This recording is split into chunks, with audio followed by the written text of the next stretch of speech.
Hello everyone, this is our English class and today we will continue with our chapter, The Tribute. So this is third part of this chapter, The Tribute. So here we go. It was Saturday afternoon. I left for my village. उस दिन Saturday यानी शनिवार की दोपहर थी और मैं अपने गांव के लिए निकल गया. The same bus was there और वही बस जो है वहां पे खड़ी थी. Inspiring in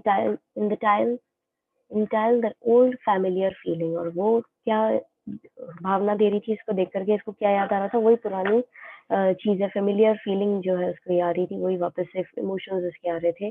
I rush to occupy the seat just behind the driver my favourite seat और मैं ऊपर चढ़ा बस के अंदर और वापस से उसी जगह जाके बैठ गया जहाँ मेरी फेवरेट सीट हुआ करती थी यानी कि ड्राइवर के पीछे वाली सीट.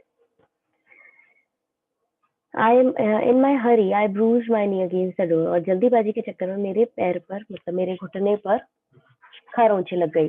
इट हर्ट मी उससे मुझे जो चोट इसके लगी खरोंच इसके लगी उससे इसको तकलीफ हो रही थी. The briefcase fell off and the little packet containing the prasad of Lord Lingaraj meant for my dear mother was scattered over the ground. अब ब्रीफ केस नीचे गिरा और उसमें जो छोटा पैकेट था प्रसाद था जिसमें लॉर्ड लिंगराज भगवान का वो जो मैं अपनी मम्मी के लिए लेके जा रहा था वो ग्राउंड पर फैल गया. I felt as if the entire bus was screeching aloud the question, after how many years you have not bothered in the least to retain that tender love you had in your heart for your home. अब मुझे ऐसा feel हो रहा था कि पूरी बस के लोग जो हैं वो मुझसे तेज आवाज में क्वेश्चन पूछ रहे हो, कितने सालों बाद जा रहे हो, क्या तुम्हें इतने सालों में अपनी माँ का प्यार याद नहीं आया, अपने घर की याद नहीं आई. Instead you have sold it to the butcher to help yourself become a city Babu curses be on you. और इसकी बजाय तुमने अपने आप को बेच दिया. अपना जो टेंडर लव था तुम्हारे दिल में जो प्यार था अपने घर वालों के लिए वो तुमने कसाई को बेच दिया और तुम बन गए एक शहर के बाबू. कर्सेस बी ऑन यू, श्राप लगेगा तुम्हें, पाप लगेगा. इस तरीके से इसको चीजें जो है सुनाई मतलब इसको फील हो रही थी कि पूरी बस वाले लोग इससे ये सवाल पूछ रहे हो. I boarded the bus collecting the briefcase and the content of the soiled packet wearing a shameless smile for the cleaner and the conductor of the bus. मैं बस में चढ़ा मतलब बस चलने लगी और फिर उसके बाद में मैंने अपना ब्रीफ केस कलेक्ट करा और उसके अंदर जो वो मिट्टी में मिल गए थे पैकेट उनको ठीक करा और एक बेशर्मी सी मुस्कान अपने चेहरे पे पहनी, साफ करा उसको और कंडक्टर जो था बस को उसको दी. ठीक है, क्लीनर जिसने साफ करा उसको और जो कंडक्टर था बस का उसके सामने से बेशर्मी की स्माइल पहनी. अब ये सारी चीजें जो है इसके मन में विचार उठ रहे हैं, जो इसके मन में थॉट्स आ रहे हैं कि मैं इतने सालों बाद जा रहा हूँ और सब लोग मुझसे इस तरह के क्वेश्चन पूछेंगे कि अब कितने सालों बाद जा रहे हो. इसके दिमाग में ये सब चीजें चल रही हैं. It was 5 in the evening and when I got down. उसे 5 बजे थे शाम के जब मैं नीचे उतरा. I had written beforehand और मैंने पहले ही देख लिया था. My elder brother was there to meet me at the bus stop. अच्छा, I had written beforehand मतलब कि इसने पहले अपने भाई को बता दिया था कि मैं आ रहा हूँ और इसीलिए इसके जो बड़े भैया थे वो इसको बस स्टॉप पे लेने आए थे. He appeared a little tired and worn out. वो थोड़े से थके हुए लग रहे थे और थोड़े परेशान लग रहे थे. Give that briefcase to me. That must be heavy. अब इसके बड़े भैया ने इसके डरते ही बोला कि मुझे वो ब्रीफकेस दे दो, वो हैवी होगा. He almost snatched it away from me. और उन्होंने लगभग वो मुझसे छीन ही लिया था. I forgot even to touch his feet. और मैं उनके पैर छूना भी भूल गया. This had never happened earlier. और ये पहले ऐसा कभी नहीं हुआ. He was walking in front of me. वो मेरे आगे चल रहे थे. अब जैसे कि अपन कोई भी बड़ा जना जो होता है वो बच्चों से, छोटे भाई बहनों से ब्रीफकेस वगैरह ले ही लेते हैं कि वो हैवी होगा.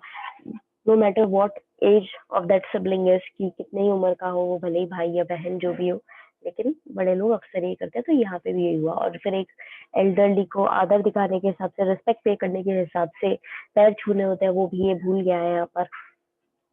We were walking on the village road, dusty and ever the same. हम अब रोड पर चल रहे थे. ठीक है, सड़क पर चल रहे थे गांव के और वो हमेशा की तरह ही वैसी ही थी, धूल भरी और जैसी वो पहले हुआ करती थी। I was usually crossing the street along to go to a teacher in the evening for tuition. में अक्सर गली पार करके अपने टीचर के जाता था शाम के समय ट्यूशन पढ़ने। It was generally late and dark when I return from my studies. और अधिकतर उस समय रात हो जाती थी, अंधेरा हो जाता था जब मैं वापस अपने घर पहुंचता था पढ़ाई करके। Unfailingly my elder brother would be there to escort me back home lest I should be frightened. और बिना कभी नागा किए, यानी बिना कभी एब्सेंट हुए, मेरे जो बड़े भैया थे वो मुझे हमेशा छोड़ करके आते थे घर। ठीक है, मैं लेकर के आते थे मुझे कि मैं डर ना जाऊं इसलिए अंधेरे में। He would carry the lantern my bag of books and notes. वो लालटेन को उठा करके और जो किताबें हैं मेरी और जो नोट्स होते हैं उनको उठा करके चलते थे। I had to follow him to do so. और मुझे उनको फॉलो करना होता था। If I lag behind he would ask why you are perhaps tired. फिर अगर मैं उनके पीछे रह जाता था तो वो मुझसे पूछते थे क्या हुआ, तुम क्या थक गए हो? Come hold my hand and walk with me. चलो मेरा हाथ पकड़ो और मेरे साथ चलो।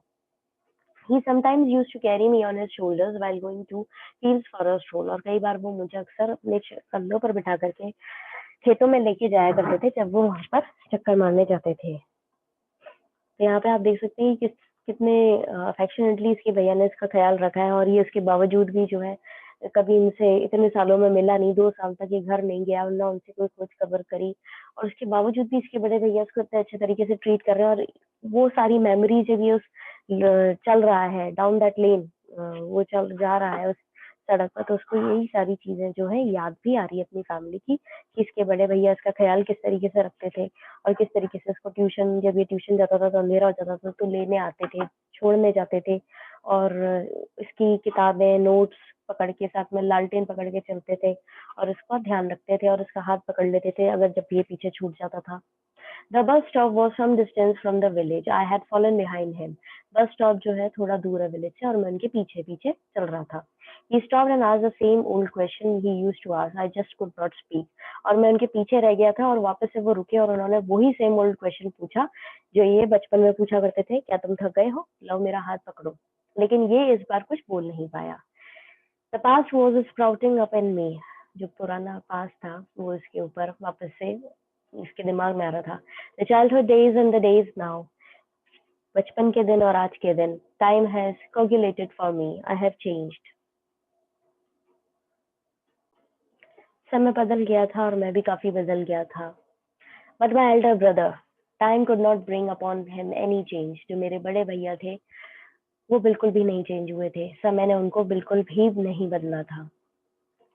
As in those days he was still walking in front of me carrying my bag। I felt so small।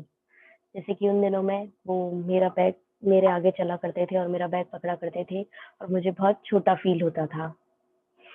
आप भी यही सारी चीजें जो है उसको वापस से याद आ रही हैं और ये अपने मेमोरी लेन में चला गया है, यादों की गलियों में घूम रहा है और वहीं इसको सारी चीजें याद भी आ रही है। और किस तरीके से इसने बर्ताव किया है पिछले 2 सालों से, वो भी इसको उसके लिए बहुत शर्मसार होता जा रहा है और उनकी तरफ से कुछ भी नहीं बदला।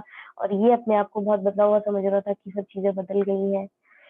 तो इसके मन में भी थोड़ा-सा एक इमोशनल अर्थक्वेक आया हुआ है। So that's it for today, students. We'll continue this chapter on Monday. Have a nice day ahead. Have a nice weekend.